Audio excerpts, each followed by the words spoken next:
So, hi everyone, welcome to Grandis Espresso Lounge. This is your virtual coffee table, a place where we catch up with our PTs, OTs, nurses, and of course our partners. My name is Daryl from the MMML Recruitment Services, a marketing associate at Grandison, and your host for this Grandison Espresso Lounge. So, hi, good morning, good afternoon, and good evening sa ating mga viewers now, wherever you are right now. I hope these episodes of this Grandison Espresso Lounge ay maging isang inspiration sa ating mga aspiring Filipino nurses that would like to work in the United States, no? Especially katulad ni Nurse Cheryl, no? Ngayon nasa Baguio today, no? So today we have a special guest, no? For this episode. Please welcome Nurse Cheryl Caronongan. Hello, ma'am. Have a Hello po, short Sir soft introduction naman, ma'am, para mas makilala ka pa ng ating mga live viewers. Hello po. I'm Cheryl. You can call me Che. Yan. So, I'm a nurse po working sa New Jersey, specifically dun sa Lincoln Park Care Center. And ito lang, umuwi lang ako ng Baguio. I've been in US for 1 year, 3 months. So, blessed lang din na nakauwi. Yun. Ayan. So, ayun, So, sir. nagbabakasyon si Nurse Cheryl sa Yes. Baguio. So, now to begin with our online kamustahan, no, ma'am. Here's our my first question, ma'am. Ma'am, when did you arrive in the United States, ma'am? March 17 last year. Yan. So March 17 kami umalis dito. Dumating kami doon ng March 17 din, sir. Mm-mm. So, Yan. medyo halfway, no? 17 dito, 17 din doon. Oo. So, inabutan ni ma'am yung transition ng araw at ng buwan. So, yun, Tama. ma'am, can you tell us more about your arrival in the United States, ma'am? United States, you have assistant, apartment, SSN, etc., ma'am. Okay. So, nung pumunta kasi ako sa US, may kasama akong 3 more nurses at saka isang PT. So, doon na lang din kami nagkakilala doon sa orientation with Ma'am Maricel, I guess. And then, sabay-sabay na kami sa plane. So, very accommodating actually si Grandison kasi at least magkakasama kami. For me, this is my first international flight na hindi ko Mm-mm. kasama yung pamilya ko. So, nakakakaba, yan. Plus, alam mo, hindi siya bakasyon. Alam mong Mm-mm. immigration na kasi yung ending. Yon. And good thing, pagdating namin doon, andun si Sam. Si Sam kasi yung driver ni Grandis Mm-mm. ko. So, siya yung nagsundo sa amin. Yan. So, well accommodated kami doon sa apartment. Syempre, medyo andun yung part na American style na siya, 'di ba? May washer, may Mm-mm. dryer. Ayan. So, plus nung dumating kasi kami noon, autumn 'yon, so malamig. Malamig. Pero since taga Baguio ako, hindi siya mahirap for me. Yan. So na-enjoy ko yung panahon. Pero malamig Mm-mm. talaga. Mm-mm. And good thing Grandison also has free accommodation for us. Yun. So hindi na namin problema yung pagdating namin kung saan kami magstay. And apart from that, si Sir Sam, yung driver namin, siya na yung nag-assist sa amin all the way from opening ng bank, yan, sa pagbili ng food, yan, hanggang sa nagkaroon na kami ng orientation and na-meet na namin yung team ng Grandison. Yun. So, well adjusted pala sa klima si Nurse Cheryl, no? Dahil taga Baguio siya. So, konting touch lang ng lamig yung nararamdaman niya that time. So, marami ka bang jacket na dinala, ma'am, during that time? Actually, sir, nakapag-prepare ako. Kaya nung nagbiyahe ako from Baguio nun, naka-coat na ako kasi alam nating mabigat yun, di ba? Mm-mm. So, biyahe pa lang naka-thick coat na talaga ako kasi in-anticipate ko na malamig din talaga pagdating. Yun. Mm-mm. Kaya, kumbaga, I came prepared, sir. So, yun, ma'am, no? Na-mention mo na may mga kasabay kang PTs and nurses din, ma'am, papuntang United States. So, until today ba, nagkakaroon pa rin ba kayo ng catch-up? Yan. So far, hindi kami nagkikita, pero Mm-mm. nagko-communicate kami through messenger kung kumusta na sila. Kasi, Mm-mm. um, yung isa doon, since ako New Jersey, yung isa New Jersey din siya, but the other two sa New York sila. Sorry, may Mm-mm. isa pa sa Florida. Mm-mm. Yun. So, yun, So, catching up lang din. Mm-mm. Oo. So, kamusta naman, ma'am? May mga naging friends ka na ba? Naging ates and kuyas na rin ba na nurses or PTs na Grandison din ba, ma'am? Yes, actually, nung dun sa facility ko, nung dumating ako, kinakabahan ako kasi syempre, di ba, ibang culture. Pero good thing, I met Leo. Yon. Si Leo was also part of Grandison. I think Mm-mm. he's one of the first batches. So, nakilala ko siya, kaya kahit paano, namamind condition niya ako on how I could cope up or adjust dun sa facility. Plus, what to Mm-mm. expect. Yun. Ayan. So, bali, pinartner ka rin pala sa Filipino. Yes. Tama ba si Rio ba ma'am is nurses? Nurse? Nurse din Yan. siya. Actually, sa kabilang building siya, pero lagi siyang tumatawid just to check on me rin. Ang galing naman ng ating mga Oo. Filipino nurse. So, yun ma'am, no? What was the biggest challenge naman, ma'am, that you had during your first week or month in the United States? And how was the Grandison able to help you to get through it, ma'am? Okay, first question is the challenge. Siguro for me, the greatest challenge I have encountered was the adjustment period. Kasi I came here alone. I mean, of course, may kasama akong nurses. But I also have my kids, yan. So I'm a single mom of two and Mm-mm. I left them in the Philippines temporarily para mauna muna ako. So Mm-mm. challenge talaga yung homesick, sir. Malaking factor yon plus the time zone, time difference, sir. You are 12 hours ahead. So, hindi ko alam kung paano ko kakausapin yung mga anak ko, nagising sila, ako gising din, ganyan. So that was my first challenge talaga. How to cope up na good pa rin or intact yung communication ko with my family. And then second challenge I have experienced was, syempre, sir, since this is US, we have to speak their language. It's Mm-mm. English. But good thing I have this good foundation with IS, and of course, since we were young naman, we already have our English subject. So it was a good foundation talaga for all Mm-mm. Filipinos. Yan. So the only encounter or struggles were, syempre, here in New Jersey, other than English, some of them are Spanish.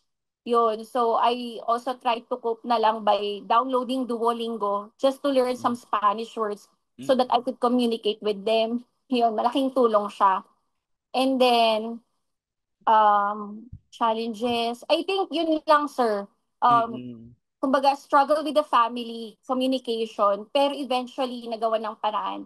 And second is yung sa environment na I didn't have any problems with the team kasi very accommodating sila. Actually, Mm-mm. dun sa facility ko, marami ring Pilipino na nurses, CNA at saka PT.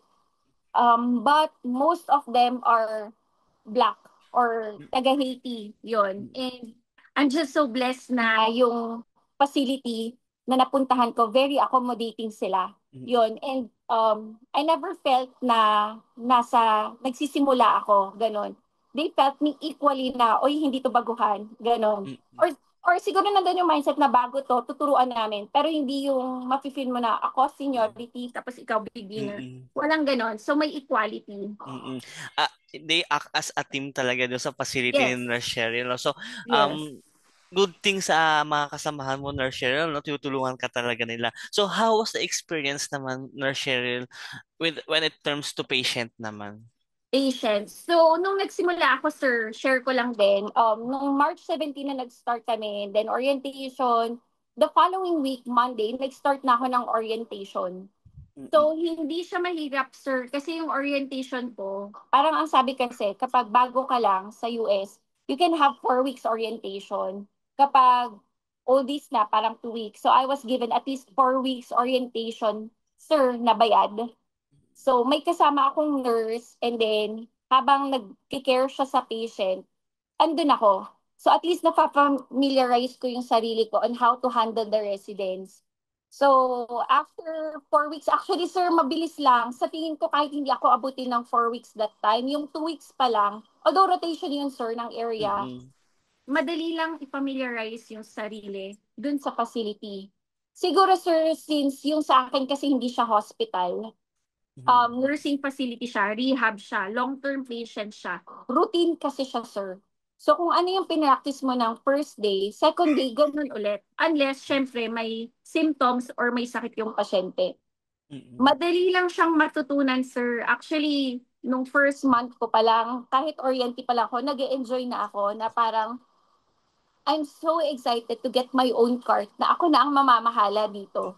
Yun, ganun yung feeling. Here in the Philippines, sir, i-share ko lang, nung nag-try ako mag-clinical duty, ang handle ko before was sabihin natin 4 patients or 12 patients sa private hospital. Depende sa nurse na naka-duty, ganyan. 12 patients. Sir, nung inorient ako before dito sa Philippines, marami na actually yung 12. Mabigat siya. Mm-mm. Mm-mm. Pero dito, sir, actually, ang hawak ko nasa 28 patients. Oh, medyo 28, sir. double Pero, pa. sir, more pa, sir. Pero, sir, para sa akin, since I have created a system, it was really easy, sir. Na parang kahit 28 siya, sir, hindi siya mabigat para sa akin. Kasi may sistema siya, sir. Yun. Mm-mm. Kaya madali siya. Plus, I'm really enjoying my job, sir. Mm-mm. Yun. So, nandoon pa rin pala yung drive ni Nurse Cheryl. Even though more than double pa yung hinahandle niyang patients, no? Ano doon pa rin. Naramdaman ko kay ano eh, goosebumps, ma'am, na gustong-gusto mo talaga yung ginagawa mo. Yes, Yo. sir. So, yun, Andun no? yung gigil everyday na Mm-mm. mag-work. Mm-mm. So, yun, no? Even though na, ay, ganito pala karami. But, love pa rin ni Nurse Cheryl yung pagiging nurse sa isang skilled nursing facility. So, medyo lumayo naman tayo, Nurse Cheryl, no? Did you avail ba of Grandison Car Loan Assistance? Kasi we know naman, no, Nurse Cheryl, na wala naman dyan na like jeepney, tricycle, yan. Bali yung sa akin, sir, I did not avail the car loan. But what Mm-mm. I did was, si Grandison kasi may offered siya na parang 30 days na free accommodation. Mm-mm. So, since meron po akong tito dito, it was really a big help. So, siguro yung orientation days with Grandison, kinuha ko siya and then the rest, sir, inavail ko siya as cash. Kinash ko na lang yung accommodation ko, sir. Mm-mm. And then that was the money I used plus all the reimbursements Grandison gave to me. Yun yung pinang down ko, sir, ng sasakyan. So, yun, no? Yun. Isang Really help siya, magaling... sir. Kasi sa Mm, totoo lang, sir, sorry.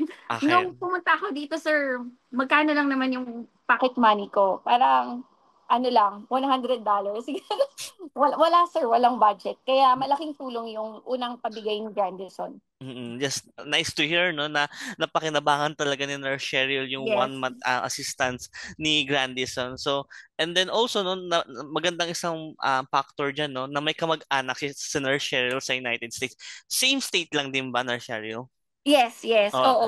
So, good thing din, sir, share ko lang na si Grandison kasi, since marami siyang facilities, pwede kang mamili. So, mm. tinanong ko sa tito ko kung saan yung pinakamalapit na facility sa bahay nila. So, yun. Actually, sir, yung malapit pala sa kanila is para sa atin malayo pa rin. Kasi parang sabi niya, 30 minutes away lang to sa bahay. Pero, sir, biyahe siya para kang nag-NLEX. Mm. So Expressway siya, okay lang. mm. So same good thing pa rin talaga na no nag-ask si Nurse Che kay Grandison no na kung saang state siya mapupunta and then nag-ask din siya kay uncle niya na kung ano yung pinakamalapit na facility doon. So naging magandang factor yung kay Nurse Cheryl. And so was it hard to get an apartment? Ay hindi no. Kasi na Cheryl ba? Na kay uncle mo pa rin ba ikaw? Yes, dun pa Mm-mm. rin. Yes. Mm-mm. Even though, so, nakaless talaga si Nurse Cheryl dun sa expenses sa pagdating sa apartment, no? How did you prepare naman, Nurse Cheryl, no, for your first day of work, or what is your most remarkable adjustment in the United States? Even though, no, Nurse Cheryl, konti lang yung adjustment mo dun sa klima. Yan. Yung sa facility, sir. Ano, sir? Siguro, um, the way for me to maasikaso, sir, yung pamumuhay ko dito is, number one is to become a good observer. Yan. Kasi nasa new environment ka eh. So you observe the people and then observe the clients, observe the team that you're going to be with. And then after observing, sir, syempre, kung ano yung mga natutunan natin sa Pilipinas na skills, even the knowledge, you really have to apply it dito. Yan. And nakakatuwa lang, sir, na malayong malayo talaga yung performance ng mga Pilipino, sir. Yun. So, dito pwede kang maging assertive. Dito papakinggan ka. Yon. So, dito, part ka ng decision making. Yan. So, kung may suggestion ka or may yun, may opinion ka, they are willing to listen and consider your suggestions or recommendations. So, mararamdaman mo na yung difference pag nandito ka, sir, is team kayo. Yan, team kayo na pagtutulungan nyo on how to render your care to the clients or residents, sir. Yun, so iba kasi siya dyan, sir, eh. Yun. Mm. So, ayun, sir. So, ganun yung pakiramdam ko dito. Kaya ko siya na-enjoy, sir. Kasi, may boss kami. But I don't feel like I'm working for my boss. But I'm Mm. working for myself. And I'm loving what I'm doing. Mm. Yun, sir. So yun no, nagaling na po kay Nurse Chen no na napakalaking pagkakaiba ng nurse pag-work ng nurse here in the Philippines and compared do sa United States. Nice. Sa lahat ng na-interview ko no, same lang yung sinasabi nila na once naging PT, OT or nurse ka sa United States no, they act as a team. Walang boss, even though na may boss kayo no, they act as a team. So lahat sila may pagkakapantay-pantay talaga. So yun, good to know na, nararanasan din ni Nurse Che yun sa United States na. So, do you recommend having an experience first in the Philippines ba, Nurse Cheryl, before working in the United States? Um, ano to, sir? Yes, and pwedeng, yes, pwede rin, kung wala, okay lang. Mm-mm. Yun. So, we already have a good foundation sa 4-year BSN degree natin sa Philippines. I believe since second year, third year, fourth year nursing students tayo, may experiences na tayo sa clinical area. Clinical area, pati sa community. Kaya may exposure tayo. Mm-mm. So, for me, syempre, advantage siya kapag may experience ka na nag-hands-on ka talaga sa pasyente sa hospital or let's say sa community, any area, advantage siya, sir. Pero of course, I don't wanna discourage people na wala kasi akong experience kaya ayoko pang mag-apply. Tama? Mm-mm. I believe na kahit wala kang experience, pwede kang mag-apply kasi nag-learn ka naman na eh during your undergrad. I-apply mo lang siya sa tao dito. And naniniwala kasi ako ng Pilipino, ibang-iba siya. Maliban sa hospitable siya, sir, sobrang maingat ang Pilipino. Yan, maingat sila kasi um, nabuhay tayo na may ethics, nabuhay tayo na may takot sa Diyos. So sa tingin ko malaking factor siya on how we render care sa mga pasyente. So kung may experience ka, better kasi advantage mo 'yon. Okay? Pag wala ka namang experience, okay lang din, sir. Kasi yung exposure mo sa school, advantage pa rin siya, sir. Yung 4 years natin, sir, sa Philippines na nagna-nursing ka, naho-hone na yung skills mo eh. Yun. Kaya kapag nandito ka, let's say lang, sir, hindi mo naman talaga na-try na mag-insert ng IFC sa pasyente. Na-try mo lang siya sa dummy. Okay? Pero kapag nandito ka, mafe-feel mo kasi yung initiative na alam ko to eh. Alam ko yung skill na to. May return demo kami sa school nito. So, i-apply ko lang siya. Yun. So, Mm-mm. hindi siya panibagong concept. I-apply mo lang siya sa tao. Mm-mm. And ang maganda kasi dito, sir, hindi siya yung stricto na, oy, mali ka. Hindi ganon. Okay? Kung kailangan mo ng guidance, there will always be a mentor that will guide you. Hindi mo siya gagawing mag-isa. Lalo na kung, let's say, first time mo mag-IV insertion, sabihin natin, di ba, hindi, wala kang experience sa Pilipinas, then I will guide you, I will train you, I will be with you. Laging may kasama, sir. So, hindi Mm-mm. siya yung one man lang na gagawin mo. So, Mm-mm.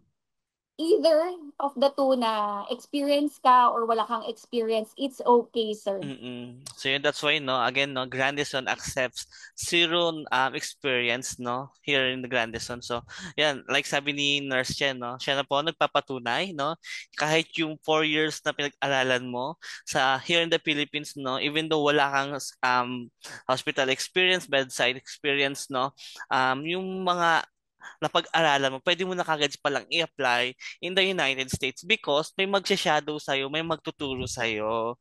So, yan, Yes. no? Medyo balikan lang ulit natin yung pinag-usapan natin kanina, no? Nurse Cheryl, no? With regards sa working in the United States versus in the Philippines, no? How is it different working in the United States and in the Philippines? Siguro, sir, mas advanced dito.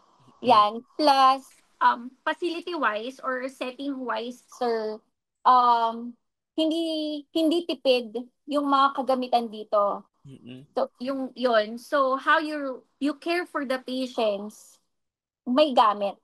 Yan. Okay? Not that it's bad in the Philippines, pero with proper equipment kasi nagagamitin natin sa pasyente, then of course, there's lesser chances na magkaroon ng infection, di ba, ng more problems sa pasyente. So, siguro yun, sir, mas advanced dito. And then, second, sir, Mm-mm. financially wise, sir, it's really rewarding.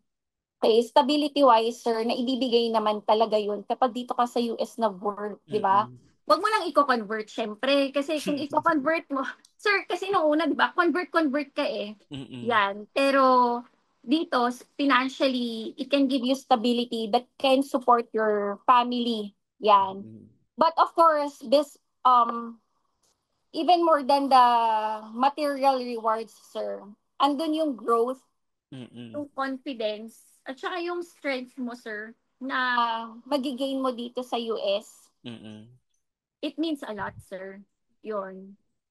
Plus, dito kasi, sir, nabuboost yung confidence ko eh. Kasi Mm-mm. napapakinggan ka. Mm-mm. Yun. So, maliban sa advance, dito, sir, financially, it's okay. Personally, sir, there is growth. Mentally, Mm-mm. emotionally, sir, tumitibay Mm-mm. yung mga nurses dito, sir. And, ayun, sir, masarap yung feeling na kapag nasa US ka, malaki yung kaya mong itulong sa sarili mo, pati sa tao sa paligid mo.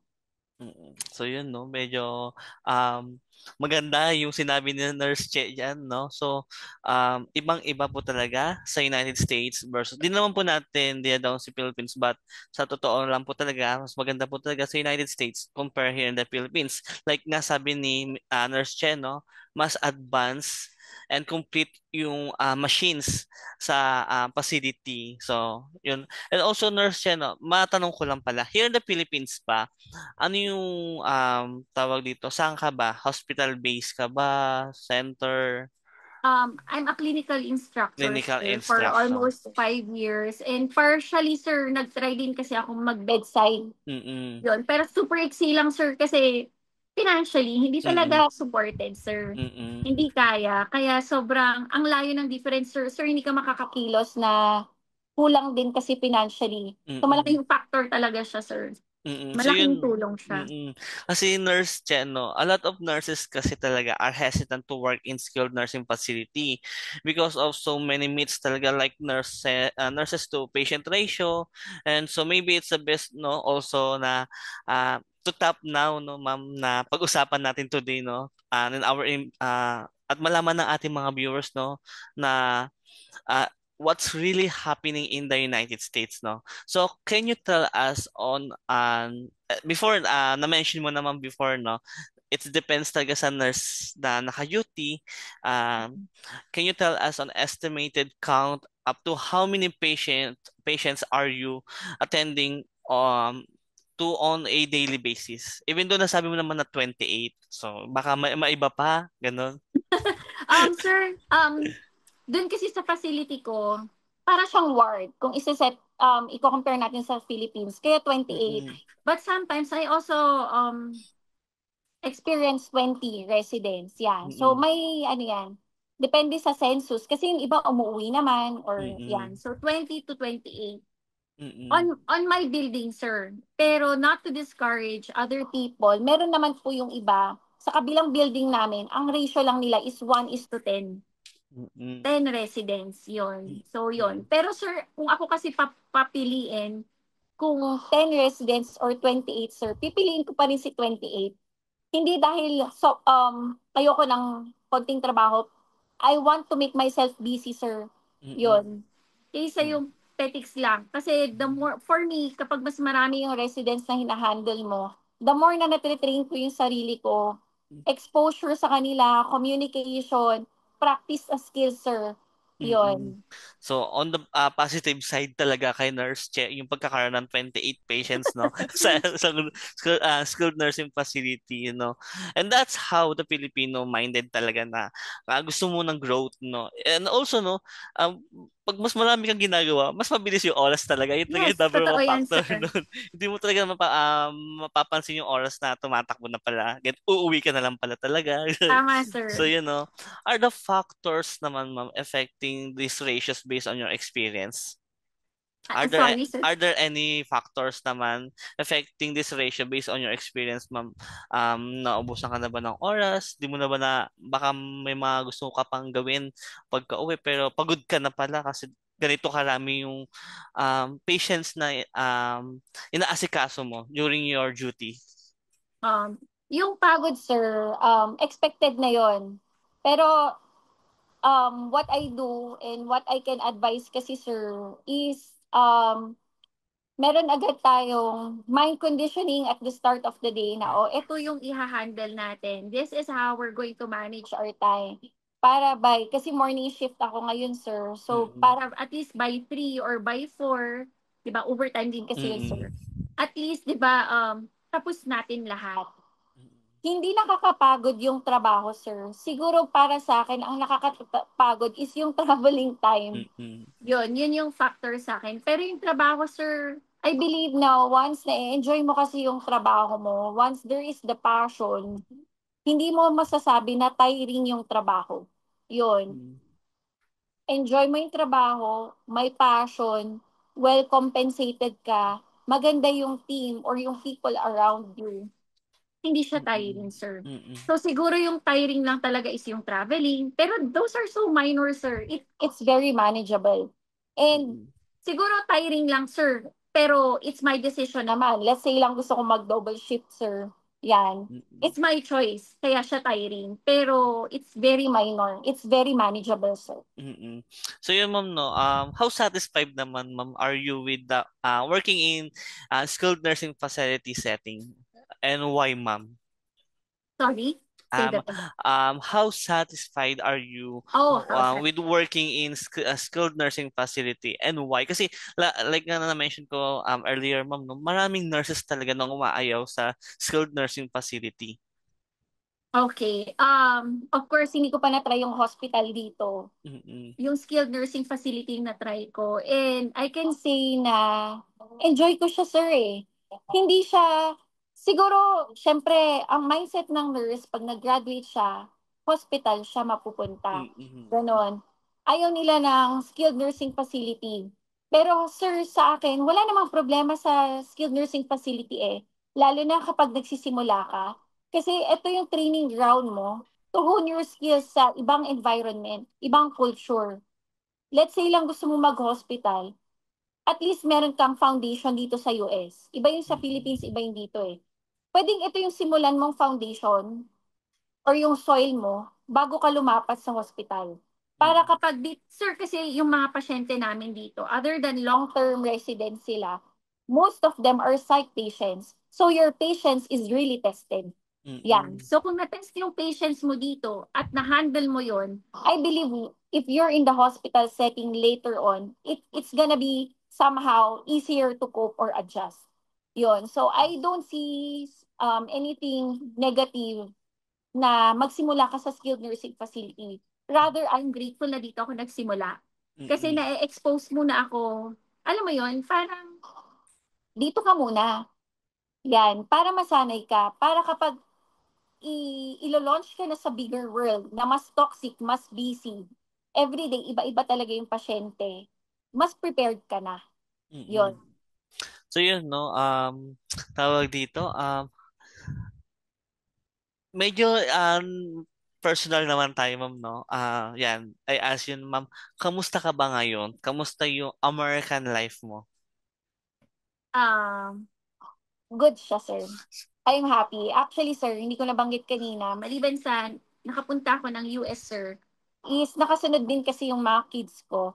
Mm-mm. Yon. So, hindi, siguro syempre, ang naiwan na lang yung parents sa Mm-mm. dito sa Philippines. Pero I'm with my kids and the American life is provider ako sa Philippines, but here I'm also a good provider here and then also in the Philippines. Kumbaga, mas malaki yung kaya kong isupport sa mga mahal ko sa buhay when I was in US. Mm-mm. Yun. And maliban dyan, sir, yung pagbalik ko kasi dito sa Philippines, it's a wiser person already. Mm-mm. It's a bigger me compared nung last year, sir. Mm-mm. I can see that living in America makes you become more firm, sir, and then wiser with your decisions. Yun. Kasi kahit paano naranasan mo na, hindi ka OFW, pero naranasan mo mag-work abroad eh. So you become wiser with your decisions sa lahat ng aspects, sir. Mm-mm. Yun. So, siguro yun yung na-mold sa akin. Setting aside the financial rewards, sir. Mentally at saka with the behavior, the attitude, mas tumibay, sir. Mm-mm. Yun yung sa tingin ko na big blessing na nagawa ng living sa US, sir. Mm. Also, nakasama na ni Nurse Che ang kanyang mga kids sa United States. How was them, ma'am? Kamusta naman yung, how old they're, ma'am? Yung kids Oh, mo? yeah, one is 16, she just Mm-mm. turned 17. The other Mm-mm. one is 7 that also turned 8. Mm-mm. So, meron akong elementary or grade schooler at saka Mm-mm. isang high school. Mm-mm. So, mahirap yung coping nila nung umpisa Mm-mm. kasi syempre wala silang friends. But eventually, na-enjoy naman nila. They had friends, yan. They had company, Mm-mm. yan. And siguro the best part is together kasi kami, sir. Mm-mm. Yan. So, good thing with Grandison is hindi lang si applicant yung pwedeng umalis. Yan. Kasi yung application ko, it's not just me, it's also my kids. So, sabay siya, sir. Mm-mm. So, pwede namang sabay kaming umalis eh. Nauna lang talaga ako. Pero Mm-mm. bottom line, magkakasama na kami ngayon, sir. Mm. So syempre no, kay Grandison no, hindi pwedeng ikaw lang talaga yung aalis. Syempre dapat may makakasama ka sa United States, especially yung mahal mo sa buhay. Yan. Syempre Yes. ayun yung nagpapatibay talaga sa atin no. Once nasa other country talaga tayo, even magdasal tayo, syempre mas maganda pa rin may nakakasama tayo sa bahay like family natin. So what are the tips naman ma'am can you give to your fellow nurses ma'am on how they can make their arrival in the United States, and most of all, no, how they can make the patient care more manageable. Okay, sige sir. Advices for nurses around the world. Yan. So, siguro ang powerful reminder ko na lang, sir, is we always carry the spirit of a Filipino. Mm-mm, Now, wherever we serve, wherever we want to grow, yan, or wherever we want to live permanently or let's say temporarily, is dalhin mo yung compassion and courage mo in serving people. Lagi mong babalikan yung purpose kung bakit mo siya sinimulan. Bakit ka ba naging nurse? Yan. So, ano ba yung reason kung bakit gusto mong bumangon? Bakit? Sir, yun kasi yung lagi kong sinasabi sa sarili ko every time na nalulungkot ako na ano ba yung dahilan kung bakit ka bumabangon? Kasi kung alam mo yung purpose mo, kung bakit ka bumabangon, yun yung pangahawakan mo kung bakit ka kumikilos everyday, kung bakit ka humahataw sa buhay araw-araw. And lagi mong dadalhin yung courage and yung compassion mo bilang isang Pilipino sa ibang land. Yun. So, mm-mm, hindi siya madali. Okay? Pero masarap yung feeling ng rewards kapag na-fulfill mo yung purpose mo. mm-mm. So, yan, no? Good to know, no? Again, no, hindi po talaga madali ang pagtatrabaho sa in other countries, no? Especially sa United States, no? Again, tawag ito, yan, diyan talaga masusubok yung tibay ng pag-iisip tsaka puso natin mga Pilipino, no? Again, once sa Pilipino talaga, kaya natin talaga mag-adapt in ever Yes, we are so flexible. we are so flexible talaga kung nasaan man tayo. So, ma'am, what do you think naman no our company or Grandson could improve on? Um, Wala akong maisip, sir, eh. Kasi so far, they were very accommodating on my end. Sir, just a quick background. Recapture kasi yung sa akin. Mm-mm. Grandison was not my first agency, but they were the Oh. ones who humalo sa akin. And in 9 months span na nag-apply ako sa Grandison, andito, na-deploy na agad ako, di ba? So andun sila to support my deployment, sir. Plus kung Mm-mm. nandito, sir, all my inquiries kasi, sir, since syempre through email kami, I always get immediate responses. Yun. So I'm grateful, sir, na kahit andito na ako, syempre from deployment habang and now na andito na ako, I can still get the support from them. And Mm-mm. other than that, sir, si Avi, yan, I also met him during my first anniversary together with Ma'am Eliza. They visited me in my facility. Mm-mm. Yan. So at least andun mapifeel mo na there's personal touch na we don't only communicate through emails, yan, but they also visited me in my facility. Mm-mm. Yeah. And other than that, it's not just about, hey, 1 year ka na. It's also letting me know na if you have concerns, just tell me. Ganon si Abby. So I Mm-mm. really appreciate yung, kumbaga, syempre si boss, di ba? Yan, is isa-isa niyang pinupuntahan yung mga nurses niya. Mm-mm. Yun. So we were not just treated as deployed nurses, but Mm-mm. I can feel na andun sila na may care. Na how are you doing? How are the kids? O what are your plans? Ganun sila. Mm-mm. So So, yun. yun, Nurse Che, no? Medyo balik lang tayo konti, no? Na-mention mo, no, earlier na si Grandison is not your first agency. So, can you tell us what happened, no, before you find Grandison, and how do you find Grandison nga ba? Ayun. So, it was 2019 when I started my application with another agency. Yan. And then, syempre, COVID strikes. May progress siya pero mabagal. And then, binitawan ako ng employer. Yon. So, kaya humingi na lang ako ng release letter from them.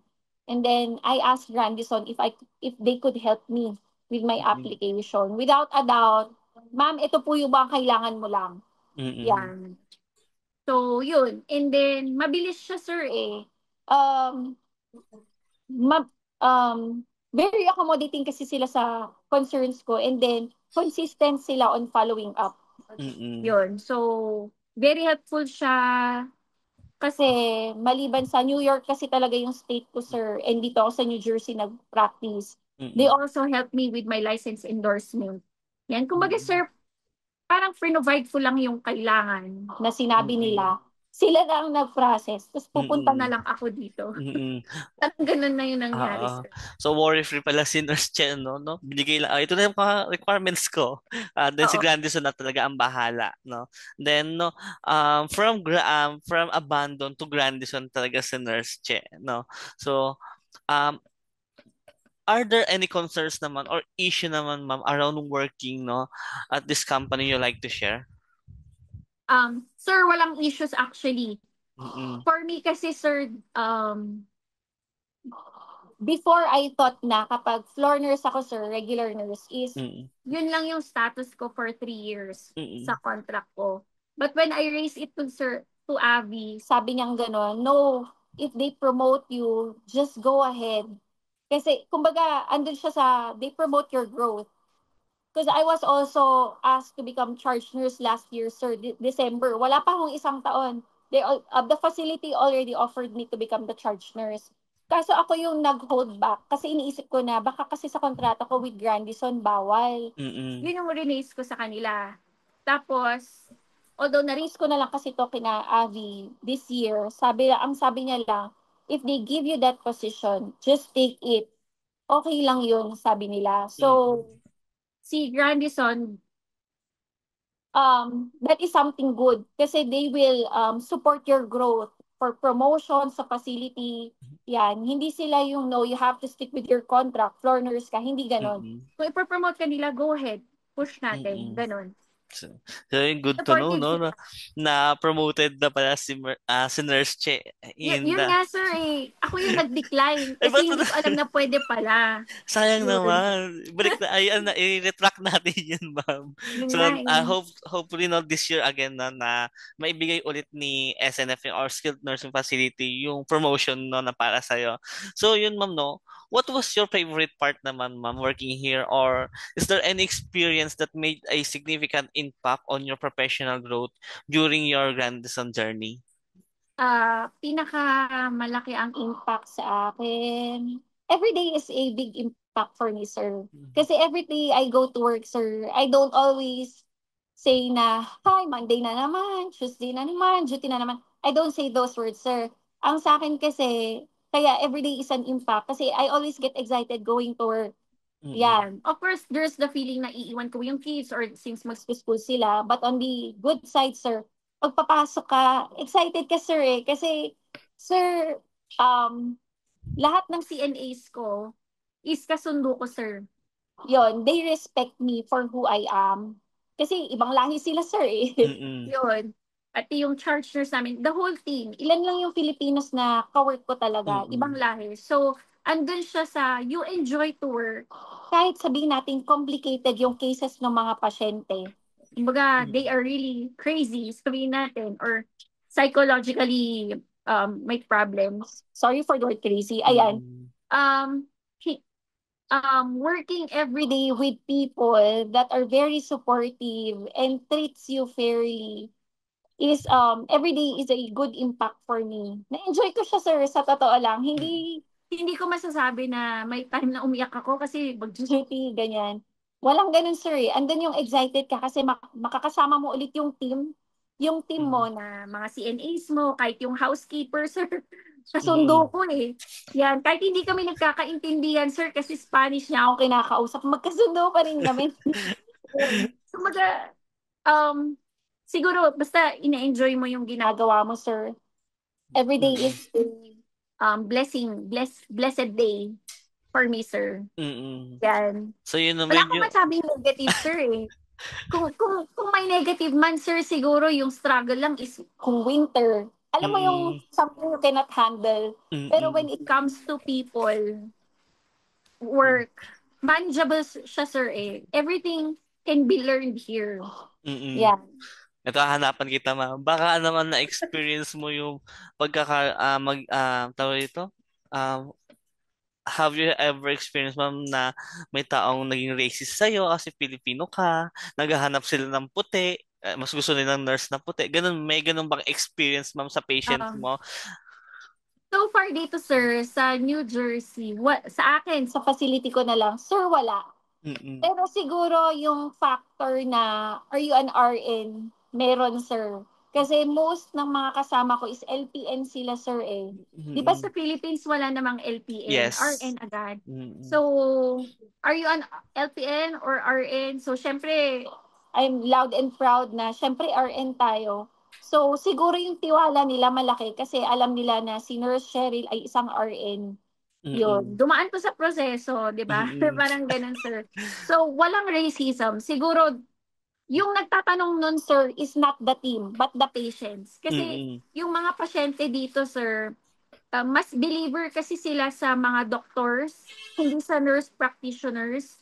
And siguro, yung iba sa RN, rather than sa nagbibigay lang daw ng gamot. Mm-mm. Lang siguro, sir, pero walang problema yun sa atin, sa Mm-mm. Philippines. Kasi lahat yan, pupunta dito RN, eh. Mm-mm. Yan, RN. And let's say lang na merong nag-apply sa Grandison na, di ba, from other states, LPN sila, RN. Sir, walang problema. Siguro, sir, kung may nagtanong sa akin yan, isa lang. Mm-mm. Isa lang. So, hindi Yun. talaga siya Pero nagiging kuko kasi problem. siya, eh. Kuko Mm. patient siya, sir. Oo. So yun, ma'am, I'm down to my last two questions, ma'am, no? So, what do you think is your biggest achievement, ma'am, ever since you migrated in the United States? Napuntahan mo na ba yung mga place na gusto mo puntahan before? Napasyal mo na ba ang iyong kids sa mga place na magaganda dyan sa United States? Sir, konti lang yung nalibot ko dito. Mm-mm. Since may friend naman akong Filipino that sinasama kami for pasyal, ganyan. Siguro, sir, ang pinakamalayong napuntahan ko lang is sa Massachusetts. Mm-mm. Yan, USA. Travel by land. And then New York, yun na yung pinakamalapit. Doon pa Mm-mm. lang. And Pennsylvania, sir. Malalapit lang. Kasi, Mm-mm. sir, ano ba? Depende kasi sa schedule nila. Pero nakakapasyal kami, sir. And andun na rin yung lakas ng loob ko, sir, na ako na lang magpasyal sa mga bata. Mm-mm. Yun. So, kumbaga nag-explore kami yung mga kids and Mm-mm. okay naman, sir. Nakakapasyal. Mm. Happy naman ang buong family sa United States. So Yes, yun, yes. here's my last question, ma'am, no? Would you recommend Grandison to other nurses or aspiring nurses, no, here in the Philippines, especially those nurses na kakapasa pa lang ng kanilang local board exam? Yes, I highly suggest na hello nurses, kung naghahanap kayo ng agency na magsusuporta sa inyo, you can apply with Grandison. They are very accommodating and maliban sa accommodating sila, ikaw nakakapasa pa lang ng local boards or ikaw na nagre-review ng NCLEX or nakapasa na ng NCLEX, the best time to start is now. Now, not later. Alam ko iniisip ng tao yung budget, ganyan, 'di ba, for all the processing. But I believe na the best time na sisimulan mo siya is ngayon. Kasi kung ipagpapabukas mo pa, sayang yung oras and maandar yung oras eh. So, with Grandison, ang bilis, andito na ako, 'di ba? Andito na ako mula sa nine months lang eh, nung nag-apply ako ng Grandison, na-deploy ako. And now, imagine, naka 1 year, 3 months na ako dito. Mm-mm. So, I highly suggest, go with Grandison, may experience ka man o wala, i-push mo siya. Ang importante, masimulan mo siya. Hindi ka naman agad aalis eh. Hindi naman agad lahat ipapapasa, lahat ng requirements sa'yo. May proseso. Pero ang importante, kapag nasimulan mo siya, uusad siya. Kasi wala namang success kapag walang sisimulan. Yun. So, simulan mo siya with Grandison. All right. Thank you so much, Ma'am Cheryl, no, sa maganda mo sinabi, no, sa ating mga zero experience nurses and also aspiring nurses, no, who would like to work in the United States, no. So once again, Ma'am, thank you so much, no, Nurse Cheryl, for giving us your time to share your inspiring journey, no, in the United as a nurse in the United States, and also to all our amazing live viewers for staying up with us today. It's truly been an insightful, encouraging, and inspiring session, no? This Grandison Espresso Lunch, no? To stay updated on our upcoming live events, school tours, and our Grand US career orientations, no? Make sure to follow us on our social media channels on Facebook and Instagram. It's Grandison Therapy. Grandison Nursing, and for YouTube, it's Grandison TV. Once again, my name is Daryl, Marketing Associate, and your host for today's Grandison Espresso Lounge. We see you at the next Grandison Espresso Lounge. Bye, everyone.